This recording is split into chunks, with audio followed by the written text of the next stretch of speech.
దక్షిణ రాష్ట్రాలలో కాంగ్రెస్ పార్టీని బలోపేతం చేయడానికి సీఎం రేవంత్ రెడ్డి కీలక పాత్ర పోషిస్తున్నాడా అంటే అవుననే సమాధానం బలంగా వినిపిస్తూ ఉంది. పొలిటికల్ మాస్ లీడర్గా ఎదిగిన సీఎం రేవంత్ రెడ్డి తెలంగాణతో పాటు తెలంగాణతో సరిహద్దులు పంచుకుంటున్న వివిధ రాష్ట్రాలలో కూడా తనదైన శైలితో, తనదైన పొలిటికల్ అనాలసిస్తో, తనదైన రాజకీయ వ్యూహంతోనైతే అక్కడ కాంగ్రెస్ పార్టీని అధికారంలోకి తీసుకురావడానికి కృషి చేస్తున్న విధానం అయితే కనబడతా ఉంది. ముఖ్యంగా ఇటు కేరళ కావచ్చు, ఇటు తమిళనాడులో కావచ్చు, ఏదైతే పుదుచ్చేరిలో కావచ్చు, ఇంతకుముందు ఎలక్షన్స్ జరిగినా కానీ ఇప్పుడు జరుగుతున్న రాష్ట్రాలలో కావచ్చు, ఇటు దక్షిణ రాష్ట్రాలలో ఏదైతే కాంగ్రెస్ పార్టీ మరింత బలం చేకూర్చే విధంగా రేవంత్ రెడ్డి యొక్క క్రియాశీలక పాత్ర పోషిస్తూ ఉన్నారు అన్నట్టుగా క్లియర్ కట్గా కనబడతా ఉన్న పరిస్థితి కనబడతా ఉంది. ముఖ్యంగా కేరళ అసెంబ్లీ యొక్క ఎలక్షన్లలో తను వీధులలో తిరిగి ప్రచారం చేస్తూ కాంగ్రెస్ పార్టీకి ఓటు వేయాలంటూ సినిమా లెవెల్లో డైలాగులు వినిపిస్తున్న పరిస్థితి కనబడతా ఉంది. కేరళ యువతలో జోష్ పెంచుతూ ఉంది. కేరళలో కాంగ్రెస్ పార్టీ అధికారంలో వచ్చే విధంగా సీఎం రేవంత్ రెడ్డి యొక్క పర్యటన ఉన్న పరిస్థితి అయితే కనబడతా ఉంది. అక్కడ ప్రచారం చేయడానికి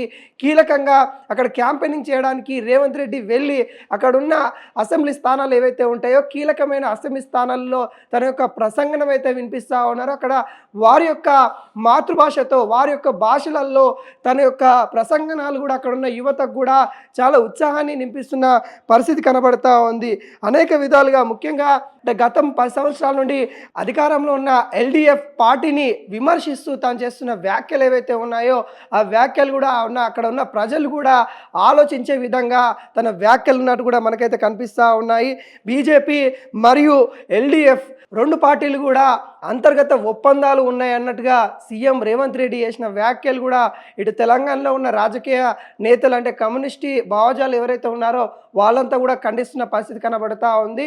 అయినప్పటికీ కూడా సీఎం రేవంత్ రెడ్డి కేరళలో అధికారం దక్కే విధంగా, కేరళలో అక్కడ కాంగ్రెస్ పార్టీ మద్దతుగా ఉన్న వాళ్ళు గెలిచే విధంగా తన యొక్క ప్రయత్నాలు అయితే కనిపిస్తూ ఉన్న పరిస్థితి కనబడతా ఉంది.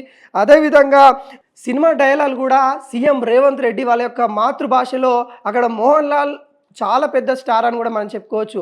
అలాంటి స్టార్ యొక్క డైలాగులు కూడా నిపో మోనే దినేష్ అనే డైలాగ్ ఏదైతే ఉంటుందో దాన్ని నిపో మోనో విజయ్గా, అంటే అక్కడ ఉన్న అధికారంలో ఉన్న మాజీ సీఎం పేరును అక్కడ మార్చి ఆ డైలాగు చెప్పడం అయితే జరిగింది. ఆ డైలాగ్ కూడా అక్కడ కేరళలో ఉన్న యువత కూడా చాలా ఫిదా అయినట్టు కూడా కనబడతా ఉంది. సీఎం రేవంత్ రెడ్డి కేరళలో ఈ డైలాగ్ చెప్పడంతో అక్కడ ఉన్న యువతలు కూడా చాలా కేరింతలేసిన పరిస్థితి కనబడతా ఉంది.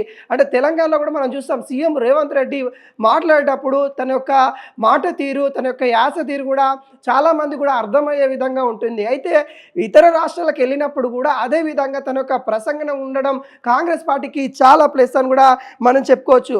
అంటే దక్షిణ మన కాంగ్రెస్ పార్టీలో మనం చూసుకున్నట్లయితే కీలకంగా డీకే శివకుమార్ కూడా అనేక విధాలుగా అనేక భాషలు కూడా తను మాట్లాడతారు. అదే తీరుగా సీఎం రేవంత్ రెడ్డి కూడా వివిధ రాష్ట్రాలకు వెళ్ళి అక్కడ కూడా ప్రచారం చేస్తున్న పరిస్థితి కనబడతా ఉంది. దక్షిణ కాంగ్రెస్ పార్టీకి మరి రేవంత్ రెడ్డి దిక్చూచి అయ్యే విధంగా కనిపిస్తూ ఉన్నారు. అక్కడ అధిష్టానం కూడా చాలా వరకు రేవంత్ రెడ్డిని నమ్ముతున్న పరిస్థితి కనబడతా ఉంది. ఇక్కడ తెలంగాణలో అధికారంలోకి రావడంలో కావచ్చు, అటు తమిళనాడులో అధికారంలోకి రావడంలో కావచ్చు, ఇప్పుడు కేరళలో అధికారం తెచ్చేయడానికి కావచ్చు, అటు పుదుచ్చేరి లాంటి కేంద్ర ప్రాంతాలలో కూడా కాంగ్రెస్ పార్టీ అధికారంలోకి తీసుకురావడానికి బీజేపీతో కొట్లాడుతుంది ఏకైక వ్యక్తి దక్షిణ రాజకీయాలలో సీఎం రేవంత్ రెడ్డి అని కూడా చెప్పుకోవచ్చు.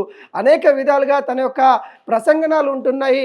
అనేక విధాలుగా దక్షిణానికి ఇప్పటికే కొంత బీజేపీ అన్యాయం చేస్తూ ఉందనే వాదనలు కూడా దక్షిణాది రాష్ట్ర సీఎంలు కావచ్చు, ఇక్కడున్న రాజకీయ నాయకులు, ఇక్కడున్న నిపుణులు కూడా చెప్తున్న పరిస్థితి కనబడుతుంది. ముఖ్యంగా డీలిమిటేషన్ లాంటి అంశాలు వచ్చినప్పుడు కూడా ఇక్కడున్న రాష్ట్రాలకి, ఇక్కడున్న తెలంగాణ కావచ్చు, ఆంధ్రప్రదేశ్ కావచ్చు, తమిళనాడు కావచ్చు, కేరళ కావచ్చు, ఈ రాష్ట్రాలకి అన్యాయం జరిగే విధంగా అటు నరేంద్ర మోడీ చేస్తూ ఉన్నారు. వారి యొక్క గుజరాత్ కావచ్చు, ఏదైతే వాళ్ళ రాష్ట్రాలు ఏవైతే ఉన్నాయో వాళ్ళ రాష్ట్రాలకి మేలు జరిగే విధంగా అటు బీజేపీ చేస్తూ ఉందనే వాదనలు అయితే ఇటు కాంగ్రెస్ పార్టీ ముందు నుండే బలంగా చెప్తున్న పరిస్థితి కనబడుతుంది. ఈ నేపథ్యంలో ఇటు దక్షిణాదంలో ఖచ్చితంగా కాంగ్రెస్ పార్టీ బలం పెరుగుతూ ఉంది. కాంగ్రెస్ పార్టీకి మద్దతు పెరుగుతూ ఉన్న పరిస్థితులలో కీలకంగా సీఎం రేవంత్ రెడ్డి కాంగ్రెస్ పార్టీకి బలం చేకూర్చే విధంగా ప్రచారం చేయడం అనేది కూడా ఇటు కేంద్ర సంబంధించిన కాంగ్రెస్ పార్టీ కూడా ప్రశంసిస్తున్న పరిస్థితి కనబడతా ఉంది.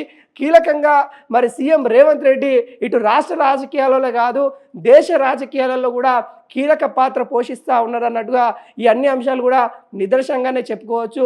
తన యొక్క శైలితో, తన యొక్క మాట తీరుతో అటు కేరళ ప్రజల్ని కూడా మరి చాలా వరకు మెప్పిస్తూ ఉన్న పరిస్థితి కనబడతా ఉంది. ఇదే విధంగా పుదుచ్చేరికి కూడా త్వరలో వెళ్ళే అవకాశాలు అయితే కనబడతా ఉంది. ఇప్పటికే అక్కడికి పొన్నం ప్రభాకర్ గౌడ్, అదేవిధంగా బట్టి విక్రమార్క మల్లు కూడా అక్కడికి వెళ్ళి ప్రచారం చేస్తున్న పరిస్థితి కనబడతా ఉంది. ముఖ్యంగా తెలంగాణ నాయకులే మరి ప్రధానంగా వివిధ రాష్ట్రాలకు వెళ్ళి కాంగ్రెస్ పార్టీని అధికారంలోకి తీసుకురావడానికి కష్టపడుతున్న పరిస్థితి కనబడతా ఉంది. క్యాబినెట్లో ఉన్న మినిస్టర్ అందరూ కూడా వివిధ రాష్ట్రాలకు వెళ్ళి వివిధ వాళ్ళ యొక్క ఎవరైతే వాళ్ళ సంబంధించిన నేతలు ఉంటారో కాంగ్రెస్ పార్టీని గెలిపించడానికి వాళ్ళ యొక్క అభిమానులు ఎవరైతే ఉంటారో మీరు రావాలి, ఖచ్చితంగా తెలంగాణ నాయకులు వస్తేనే మేము గెలుస్తామని కూడా అక్కడ ఉన్న నేతలు కూడా చెప్తా ఉన్న పరిస్థితి కనబడతా ఉంది. ఎందుకంటే ఇక్కడ తెలంగాణలో ఇచ్చిన ఏవైతే మేనిఫెస్టోలు ఏవైతే ఉన్నాయో వాటిని సక్సెస్ రేట్ కింద వివిధ రాష్ట్రాలకైతే సీఎం రేవంత్ రెడ్డి కూడా సూచిస్తూ ఉన్నారు. ఒకవేళ మేనిఫెస్టోకి సంబంధించిన కాంగ్రెస్ పార్టీ సంబంధించిన మేనిఫెస్టోకి ఏవైతే ఉంటాయో తెలంగాణలో కూడా చూడండి, తెలంగాణలో మేము సక్సెస్ చేశామన్నట్టుగా చెప్తున్న పరిస్థితి కనబడుతూ ఉంది. ఒకసారి మీకు నమ్మకం లేకపోతే అంటే ఇటు కేరళ ప్రజలు కావచ్చు, ఇంకా వివిధ రాష్ట్రాలలో ఎన్నికలు జరిగే ప్రజల్ని కూడా వాళ్ళకు ఒకే ఒక విన్నపం చేస్తూ ఉన్నారు. మీ యొక్క మేనిఫెస్టో మేము ఏ విధంగా చేస్తూ ఉన్నాం అనేది కూడా మీకు తెలియాలంటే తెలంగాణకి వెళ్ళి తెలంగాణ ప్రజల్ని అడగండి అంటూ ఇటు మంత్రులు కూడా చెప్తా ఉన్న పరిస్థితి కనబడతా ఉంది.